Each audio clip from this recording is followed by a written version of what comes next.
Hello everyone, my name is Jamyah Combs and I am officially a senior at Mercer University. Thank you. And when you become a senior, the question you all often get is, how do you feel? You're excited, you're looking forward to your last year? Well, the truth is, I am a senior and I am terrified. On my first day of school, I woke up sort of like any other day. I didn't have the first day of school fit, with the fresh hairstyle, the new clothes. I had my tote bag, 2 pencils, maybe like a pen, and like a 50-cent folder I got from the Target back to school section. That was kind of my go-to. And I made it to my first class around like 11 in the morning. And I kind of sat towards the front, but not too close to the front, like sort of in the back, right? Just right. And one of the first things a professor does on the first day of school is introductions. They ask for your name, your year, and your major. That seems simple. But at Mercer, nothing's really just that simple, right? And I think the reason behind this is because Mercer has a slogan. Probably know it, it's everybody majors in changing the world.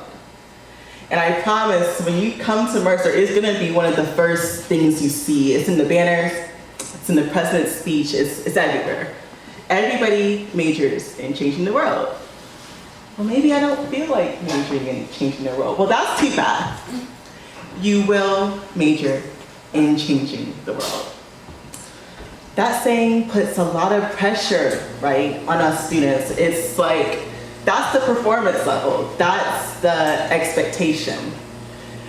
One time, there was a faculty member, a professor, and he said something during his keynote speech, I'll never forget it. He said, you don't come to Mercer just to go to school. You come to Mercer to be challenged. Because Mercer already knows the accomplishments. They've already seen the applications, they already seen like the stats and what their students are capable of. Therefore, at least what it seems, Mercer is there to challenge you. My introduction in class went something like this. Hi, my name is Jamyah Combs. I'm a senior, I'm a global health major. Pretty good, pretty all right. But then the teacher moves on to the next person. You have a political science major, real good. Then there's another person, double major, criminal justice and psychology, very good.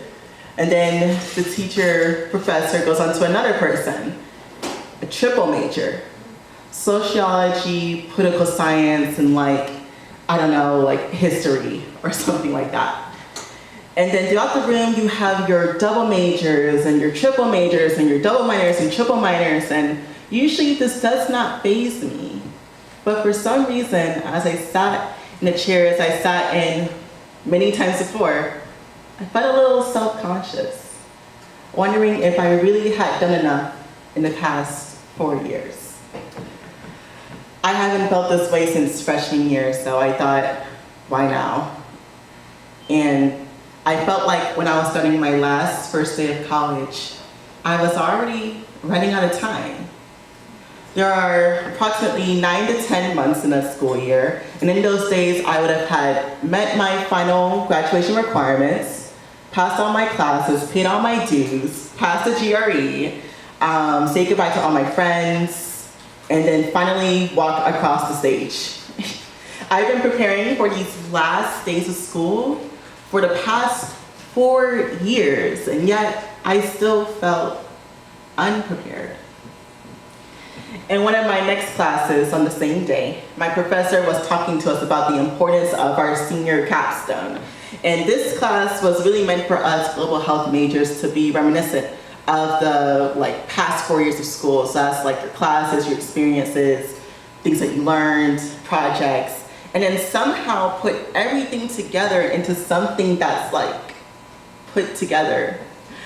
And the term she used was packaging, which means the presentation of a person, product or action in a particular way. And then it has to look good. Okay, it has to be marketable, if you will.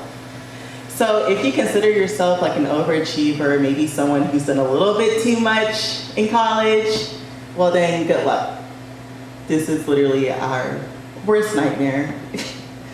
But when class ended, I immediately walked to our Academic Resource Center, the ARC, and I met with the pre-graduate school advisor. I was like, please, okay, you gotta help me. And when we took a look at the progress I was going, and then we also took a look at the beginnings of my public health application, literally hanging on for dear life. And then she asked me, Jamyah, what do you want to do? And I'm like, what do you mean? I want to go to public health school. I want to be in global health, you know? Like I want to maybe like social sciences. And she's like, no, Jamyah, what do you want to do? What's your dream? You know, what are you looking to be in your life? Well, if you ask 16-year-old Jamyah in high school the same exact question, I would have told you I want to be a news reporter. If you asked 8-year-old Jamyah in the 2nd grade, I would have told you I want to be a famous piano player. But here I was on my first day of school, being asked, what do I want to be when I grow up? And I hesitated. I truly did not know. There's also this book I'm reading in class, right? And this book makes a suggestion that when we come into the world, we are given birthright gifts. Then we spend the first half of our lives leaving these gifts behind and letting others persuade us apart from them. Meaning there are seniors right now surrounding by expectations and predictions that don't really have much to do with who they really are. We are put into sorting boxes in our schools, families, and jobs. We are walked away from our authentic selfhood towards what this book calls images of acceptability, whether it be from racism, sexism, or just simply to gain the approval of others. So right then, at that moment, I was feeling really left astray from my inner calling. I wondered, when did I walk away from myself? How did I get here? And where am I going? But it was like, me and my advisor were thinking the same thing. She gave me some instructions, and she said to take a piece of paper and write down everything I wanted to be so far. And instead of telling me to cross out of each job though, as if this was like a process of elimination on a multiple choice test, she said to just keep all of them. And then just focus on the one that I saw myself being right out of college. Who do I want to be now? Because did you know that people between the ages of 18 to 24 change jobs around 5 to 6 times? As human beings, we are able to take on versions of ourselves as a part of different stories. Because there's no definite answer to where we could end up next. You got that right.